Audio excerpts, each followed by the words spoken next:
this right here. Is this a... Supposed to be a microphone stand. Don't need it. Alright, everybody.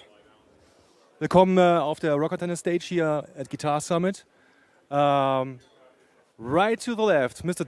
James Nichols. Everybody, give a round of applause. Thank you, thank you, thank you. It's good to have you here. I'm glad to be here. This is my first Guitar Summit. It's my first time in Mannheim as well. It's beautiful. So how was it so far? It's great, man. You know what's funny? Every time I come to Germany, people love music. They love guitar, and it's my kind of people. Because when I play shows here, I do the clinics or meet and greets or something like this, everyone's friendly, everyone's passionate and excited, and I love it. So everybody at your hometown isn't? Well, they go, oh, it's that guy again. So, okay, let's talk about yesterday evening. Yeah. I mean, you played an amazing show. You've been a great host, by the way. Thank you, brother. That's something, a skill that not everybody has. Mm-hmm. And you've been very generous and very cool with your fellow colleagues. I mean, Yeah. they were like the big guns on stage last night. It was Matteo Mancuso, huge talent. Mm-hmm. Have everybody seen the show last night at the Mozartsaal? Whenever I say Mateo's name, I go like this. That dude is a cat on a guitar. He's a monster. Oh, he is, and he's such a nice dude. Mm-hmm. And then we had Andy Wood. Yes. That was something else. That's another beast. The thing is between Mateo, Andy, and we had Phil X, Yeah. and Thomas Blug. They're all such incredible guitar players that I'm just up there and I'm laughing because it's like the amount of talent Yeah. is staggering. And we had a rehearsal in the morning, right? And everyone just woke up and they're getting in. And you could tell, you know, it's almost like with like sports, like everyone's like trying to warm up. But even these guys, when you hear them warm up, you go, Is it intimidating? no, it's, you know what? I was talking to a friend about this earlier, and I think the best part about music is the fact that it's so personal. So anyone that plays music, guitar, or anything, for me, it's like I'm on my own path. And when I see these guys, it's inspiring because it's not like a sport where it's like, oh, I run faster than you or I do this, right? Right. So for me, when I watch Mateo play, I just go, that's incredible. Like, it's so inspiring. And then It is. when Andy plays, I go, he could be the best player on the planet. He knows how to play everything, you know? And with Phil, he's got the rock and roll heart. Totally. And it's just so cool because I sit up there and I'm like, man, I'm so lucky to get to jam and hang out with these guys and call them my friends. Have you ever imagined, like in the beginning of your career, or even before, that you would be standing on stage with such big talents and heavy bangers? No, and I mean, to go along with that, I've been so lucky. I've played with everyone from, you know, my old school heroes like Leslie West and Johnny Winter to Steve Vai and Paul Gilbert and Joe Satriani and Zach Wilde. And Joe Perry and Slash and Billy Gibbons. And I'm so lucky. I've played with all those guys and I got to hang out with them. And every time I go and I play, it's almost like you're in a dream. And you're like, It's surreal. it's surreal. And when it's over, like I go back to the hotel and I'm like, whoa. Maybe I'll be waking up. Yeah, like that just happened. And like, even like last night, it's fun because you guys, everyone gets to enjoy the music, but I get to sit there and it's like we're all having a conversation with music. And it makes all of the travel and all of the hassle sometimes of being a musician worth it because of moments like that. Yeah. Yeah, I'm lucky. Let's stay with the legends. I find it very interesting how humbling and how impressively nice it is if you meet such a legend like Zach Wilde. During my job at Guitar Magazine back in the days, I had the opportunity to meet like people like Slash and Billy Gibbons and such. And it was always very interesting and humbling how much fan they are themselves still. Oh, yeah. And not talking about themselves at any time. They would always feature anybody else. Okay, so check this out. Zach Wilde, you guys know Zach Wilde. He's one of my best friends. We talk every day, and we send each other memes back and forth. and funny Instagram videos, right? Zach has had such a career, from the time he was 18 with Ozzy. If you talk to him, it's not even about like his accolades or his achievements. No, never. We send videos of Jimi Hendrix or Robin Trower playing. He goes, check this out or check that out. And then what's funny is I'll ask him a question. Like one time I was like, yo, Zach, did you ever see Stevie Ray Vaughan play? And he goes, oh, yeah, man, I was on tour with Ozzy, and I went there with Vito Brava, and he's talking about all this stuff. And he's like, we got to hang out with Stevie. We did all this stuff. And then he'll tell me these stories about Ozzy, or he was with Jimmy Page, all this stuff. And you go, oh, like you're a legend. But you never know that because he's just a good person. Yeah, and he's like, hey, man, you want to go get food? You want to go work out? Whatever, you know what I mean? So it's cool. Yeah. They're human. They're human. Totally agree. They're superhuman in some way. Yeah.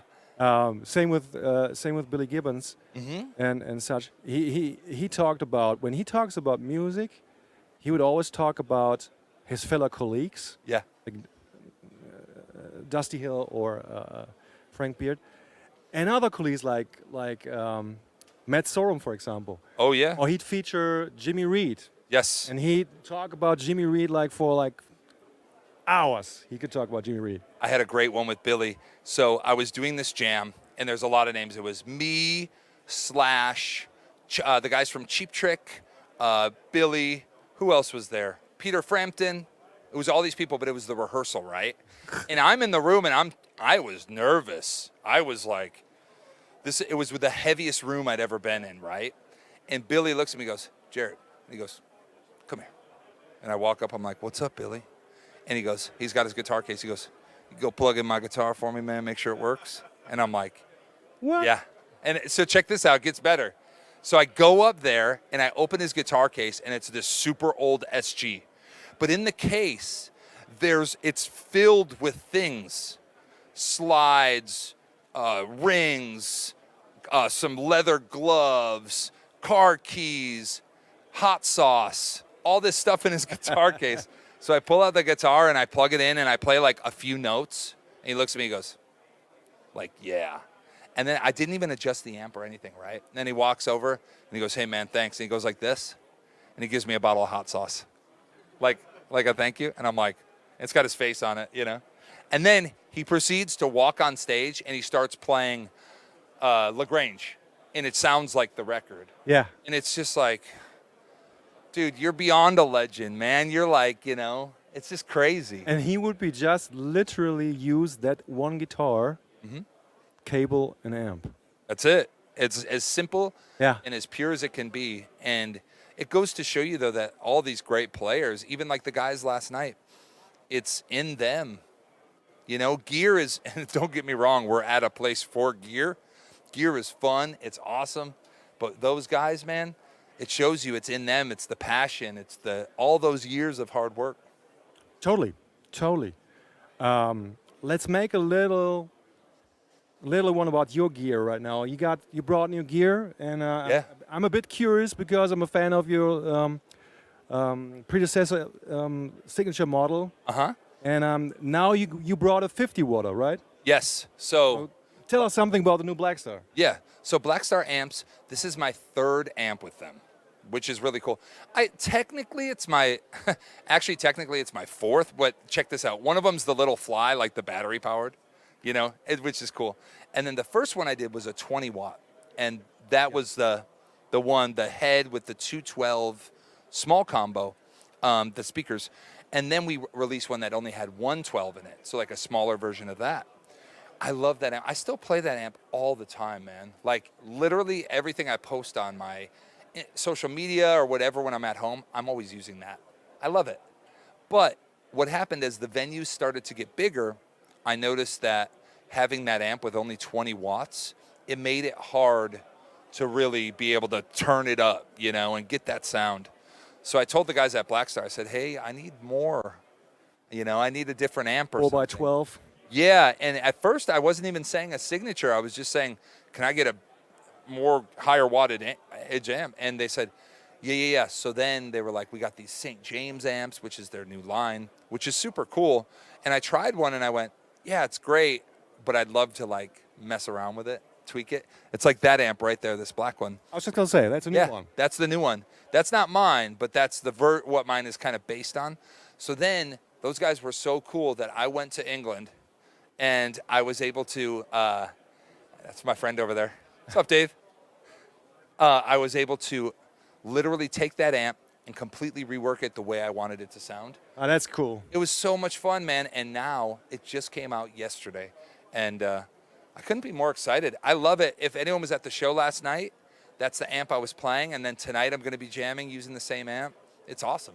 So, what kind of more detailed features are we talking about when it comes to your new signature amp? So check this out. So with the St. James, I felt like the amp sounded very tight, and it sounded almost like it had this like really focused sound. And for me with amplifiers, I love when they sound open. Now what I mean by that is if I hit a chord, it doesn't sound like it just sounds like whoa, like more big. And I said, you guys, it has to sound bigger, because when I'm playing live, it's a trio, so it's just me on guitar, a bass player, and drums. And I really wanted it to feel almost like there was two guitars. And so they said, hey, we have this feature that essentially opens up the gain, or like the more aggressive side of the amp. And they said, why don't you play? And the guy's standing back there with a knob, and he goes, turn it up, I'll mess with it, and then when it feels right, give me the nod.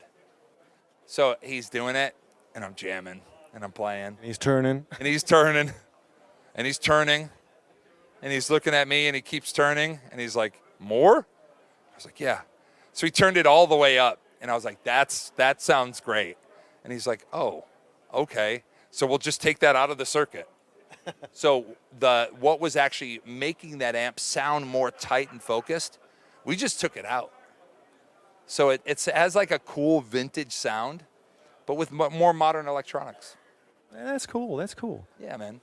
It's kind of like similar to your J.J. Nichols signature amp, the green one. Mm-hmm. It has this voicing switch that lightens up. I'd say it takes the blanket off the sound. Exactly. Yeah, it's that same thing. And a lot of times, too, I mean, we're at a guitar show, I'll get nerdy. If I'm playing my old Les Pauls and they have old electronics and they're naturally weaker and you know what I mean? Yeah. I need that, because sometimes it just sounds like the guitar is like in a cave. And you're like, man, I need to lighten it up and make it more alive. So it's really nice to have that feature. Yeah, for sure.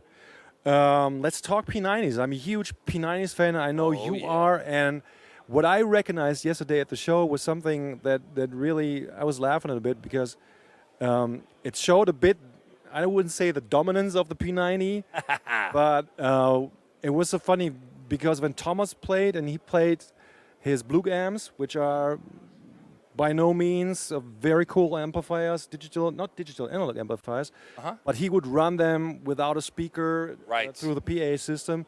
But you had the old school amplifier on stage with P90s, he with his stretch single coils, and you can literally hear the difference, because I was standing like 4 meters away from the stage, and there was like almost silent on stage when he was playing, just a PA, which is cool. Mm-hmm. And he had probably any stuff going on. Mm-hmm. But every time you played solo or a riff, it was like the growling, gnarling 3D sound. It was like suddenly the T-Rex appeared of J.J. Nichols, and then there was the tone. Yeah, man.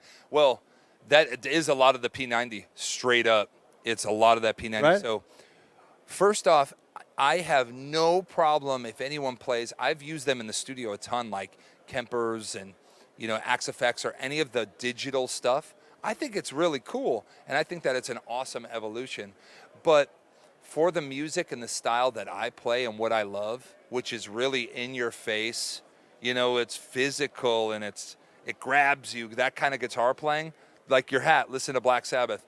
When you hear those riffs, it's almost like you hear the guitar crying for mercy, and the speakers are just, So there's this art of understanding loud.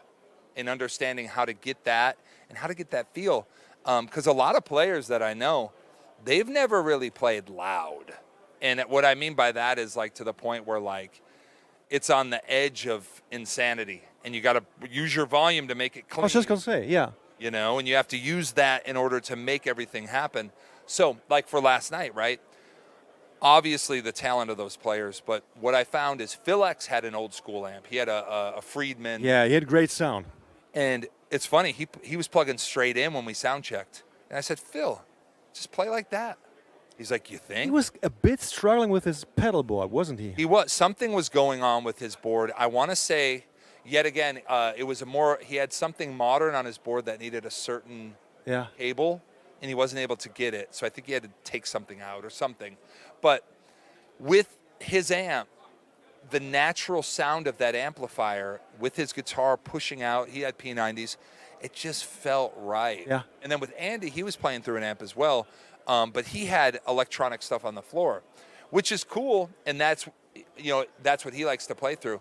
But I am one of those players that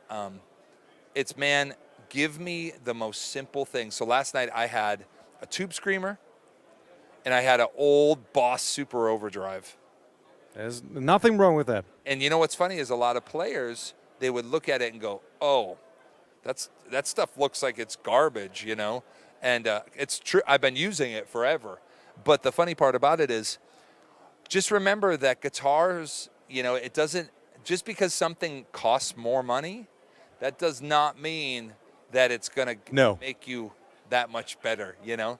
It's like that old Super Overdrive. You kick that thing on. Yeah. Hold on, dude. And it's just like, go for it. So that's part of it. That kind of pedal would lighten up any cool JCM 800.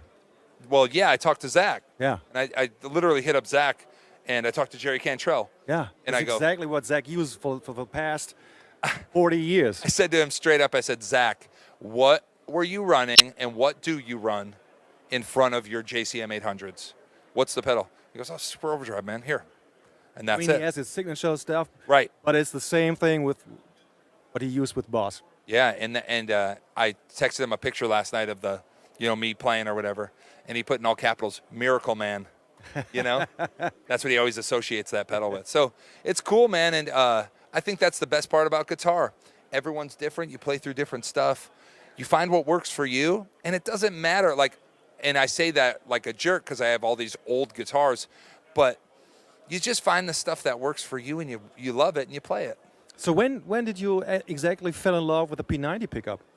Oh man, I fell in love with P90s probably over 10 years ago, because when I first started playing like in a band setting, playing with my fingers with humbuckers and stuff, it got hard because if I went to like a neck pickup, I always felt like it sounded really like a blanket over an amp. And there's a certain attack that's great with fingers and a certain attack that's not, especially electric. So when I loved, single coil pickups like that you'd find in a Tele or a Strat, because it worked good with my finger style. And then I was listening to a ton of Mountain and Leslie West. And when I started to play in my band, I was thinking in my head, like, man, that's the sound. Like, I love that sound. I want to go for that. Leslie West's sound was huge. Huge. Yeah.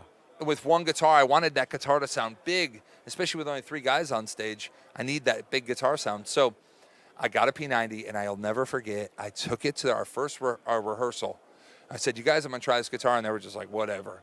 And I plugged it in, man, and I hit like an open E chord, like all the way through, and it was like, that's the sound. It has all of that, it's like a bark and that bite, but it also retains this nice clarity and chime. Yeah. Something that no other pickup does. And a lot of players go, oh, P90s, they buzz, they sound this or that.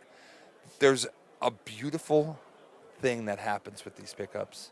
And it's like Doug Aldrich said to me when he's like, oh, you play P90s. He's like, you just got to be quick on the volume to hide the buzz. And he's right. So the P90s, man, I've had guitars with PAF, original double white PAFs. I've had guitars with patent number pickups and all the T-tops and all this stuff. I keep going back to the P90s simply because they inspire me to play at my best. That's it. Totally. Do you know this fine little story with Zach Wild and Ozzy gifting Zach Wild a Les Paul Jr. Sunburst for his birthday a couple of years ago, maybe 20, 30 years ago, whatever. Mhm. And Zach Wild, he enjoys telling that story all the time, and I'm not quite sure if he told us the story or if I've seen it on YouTube. Yeah. But it's such a nice story because so Ozzy Osbourne gave Zach Wild this Les Paul Jr. as a birthday present, and Zach Wild opens the case and he said, "Man, this is Les Paul Jr." And Ozzy goes like, "Yeah, it's the loudest guitar I ever heard with Leslie West because Leslie West had this huge tone." Yes.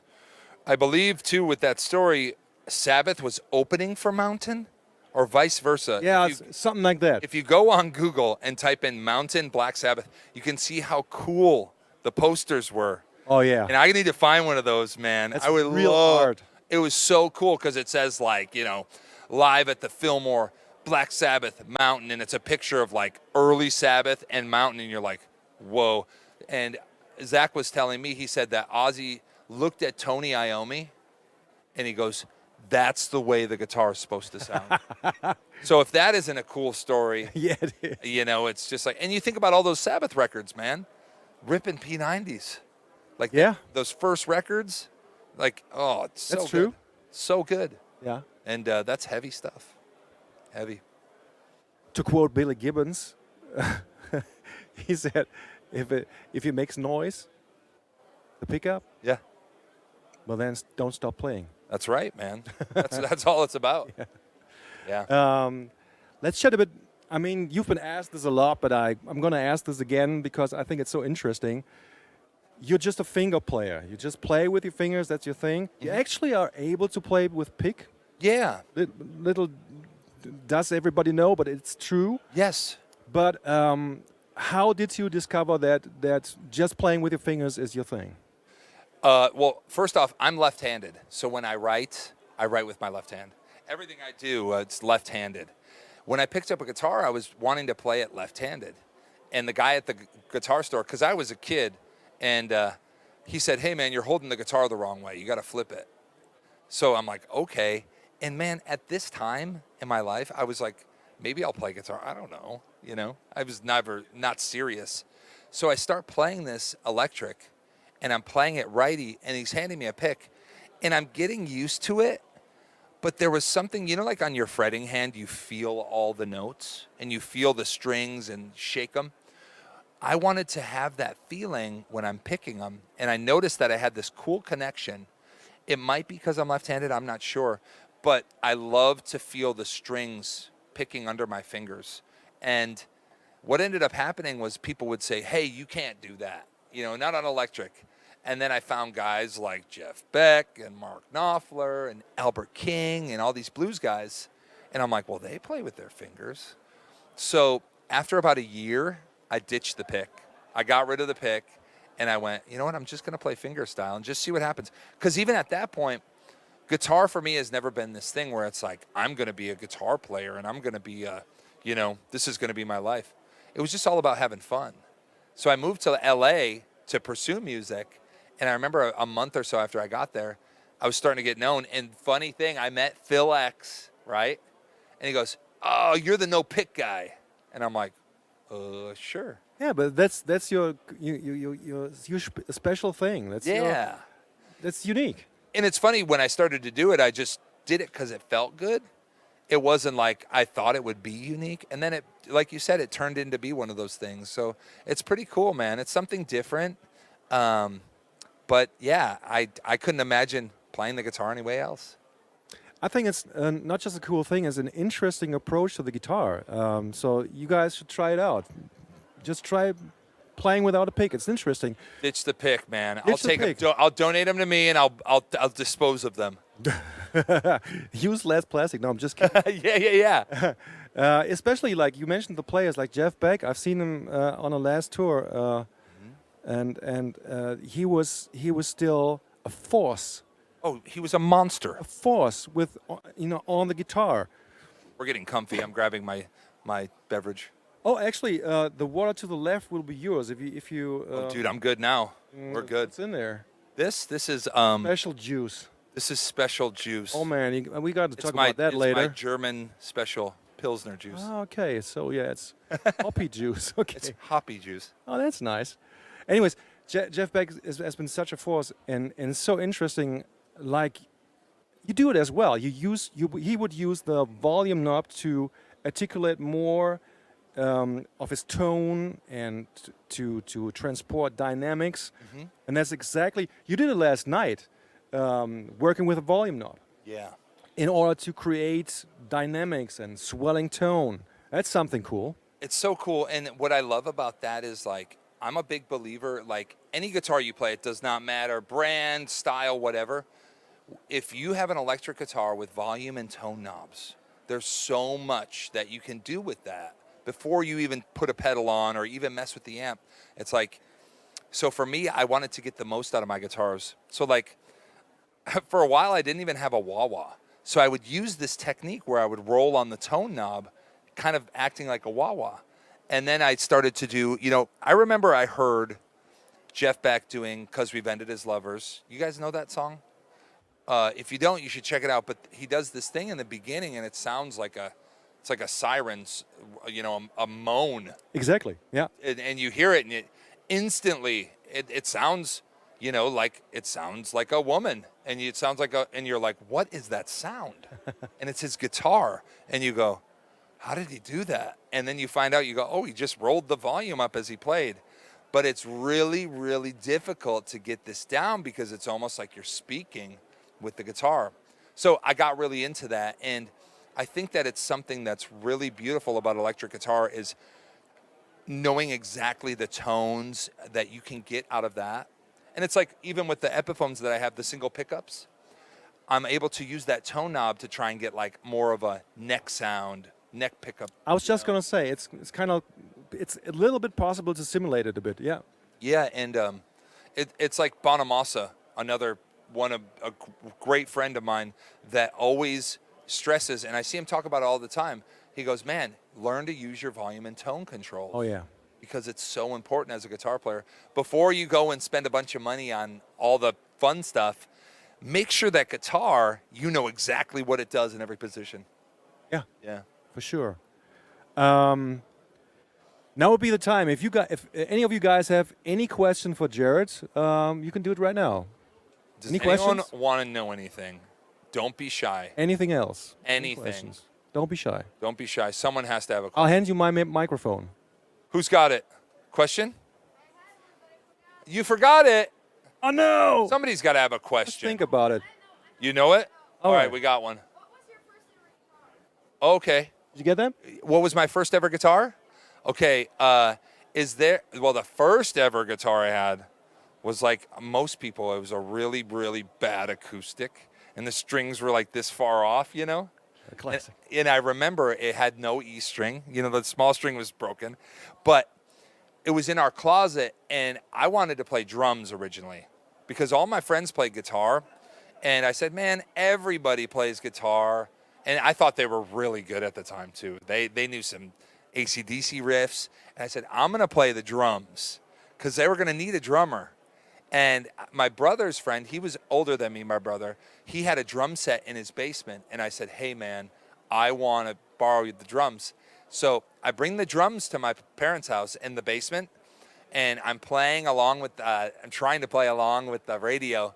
And my dad, big construction worker guy, comes home, he's all dirty. And he comes in the basement, he goes, it's the only time in my life he ever went, no. Like, not happening.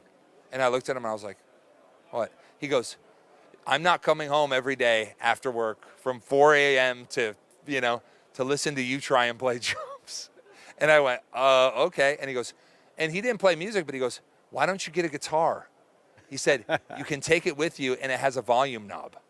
And I went, okay, I guess I'll try it. And I said, but I'm not going to play the acoustic guitar. I'm going to play electric guitar. Because that's what they play in Sabbath and Zeppelin and Pink Floyd.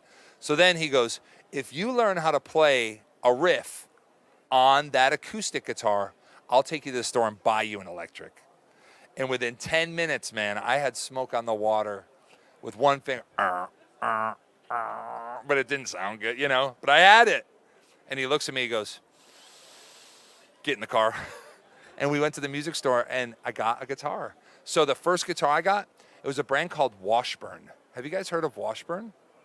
I think Dimebag played Washburns for a while, but the guitar it was a bundle deal. So it was like $100, and you got the guitar, the amp, picks, cables, string, or not strings, but like all the stuff.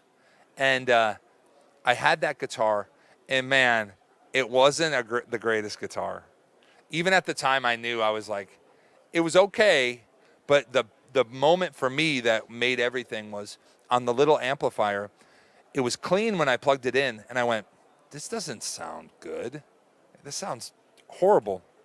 And I'm looking at the knobs, and all of a sudden I press this one that goes, and I'm like, and it was the distortion. And then I hit it, and I went, that's the sound. First riff I ever learned was Electric Funeral by Black Sabbath. Wow. You guys know that one? Bow, bow, bow, bow, bow. And I played along with that, man. And I'm in my bedroom, probably like you, and I'm just like, yeah, like I am the best. And that's how it started, man. It was a Washburn. It's called a Washburn X Series. So if you look it up, the X Series, you'll see it. It kind of looks like a Strat with humbuckers. And I should get another one just to have it. But I don't know where my guitar went, man. It's long gone. Good. Yeah.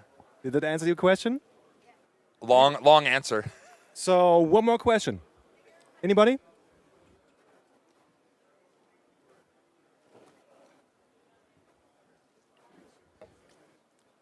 Hi.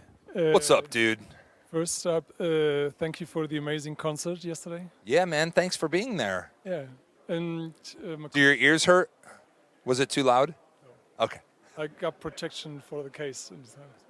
But my question is, we're at the Guitar Summit, and it's all about the gear stuff. Are you still curious about gear? Did you get to check something?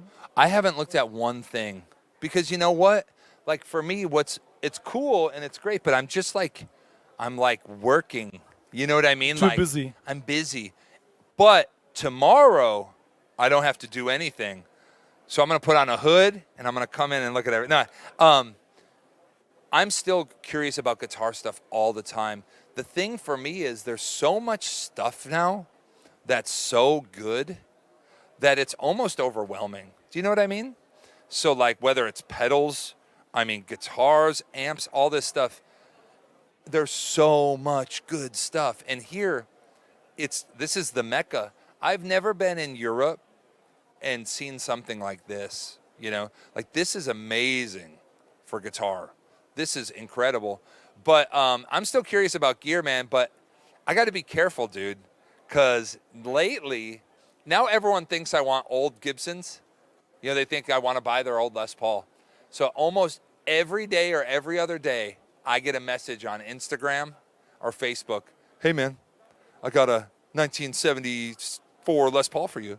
And I'm looking at it, I go, I want it, or whatever, right? And then my better mind goes, you can't have them all. But I still love gear, man. Just like all of us, it's fun, you know. It's a good addiction to have. All right. Last question. When learning guitar, did you also get down all the scales and all this stuff, or are you more a song oriented guy when learning? So when I first picked up the guitar, I would just learn off songs. I just learned my ear to learn all the riffs and at the time I did that because this sounds really funny, but we didn't have like a computer at my house. So I wanted to go get tabs, you know, like on I can't remember what it was called, the tab website, but I would go to my friend's house and print out tabs. I'd be like, oh, I'm going to learn these 5 songs this weekend. But if I forgot to do it or I didn't have time or whatever, I would be like, oh. So I would learn by ear and I'd sit there and pick out all the notes. But then I started to say, like, I really got into blues. And I said, well, what scale? It's the pentatonic scale. And then all of a sudden it was like, well, there's the major pentatonic scale. And I go, how do you do that? And then it was, what about just the major scale? You know, like, do, re, mi, fa, sol, la, ti, da, you know? And then I was like, okay. And then there's minor. And and then there's Dorian, and then there's Mixolydian, and then I was down the rabbit hole. But the one thing that I did is I would learn it, but I always only learned things that I thought that I would want to use. You know what I mean? It wasn't like I was like, oh, I'm going to learn all the scales. It was like I would hear a sound on a record or someone's solo, and then I'd ask someone smarter than me. I'd be like, hey, how do you do that? And they would go, oh, dude, that's Phrygian. And I'm like, what the hell is Phrygian? So then they would show me. So I was more of just like I would take things in small bits. But that to be said with that, going along then when I was learning chords and theory, it's very important to learn all that stuff because at the end of the day, you want to make the music that you hear in your head come out. And I think one of the only ways to do that is obviously working on your technique, but also digging as deep as you can into all this stuff and saying, how do I make this sound and how did I get here? Do you know what I'm saying? It's like if me and you are going to build a house, man, we both know what a house looks like, but if we don't know how to build a house, it's probably not going to be really good. So we should probably learn how to do the design and the architecture and make the frame. So that's how I kind of look at the guitar. You have to have strong roots. And also one last thing, make sure if you're into music and you're into playing guitar, listen to music. I listen to music all the time. And I put on stuff that I've never heard before, but it's really, really important, not only when you're playing with other musicians to listen to them, but also learn off of all this music and don't think about it like that. Just listen to music and be inspired. Jared, thank you so much. That was Dude. Jared James Nichols. Come on, bro. Our main man. Thank you guys for James listening. Nichols. Yeah. Maybe I'll see some of you tonight, right? Yeah. Cool. Alright, wir machen eine kurze Pause und dann kommt als nächstes Viktor Smolski. Bis gleich. Cool.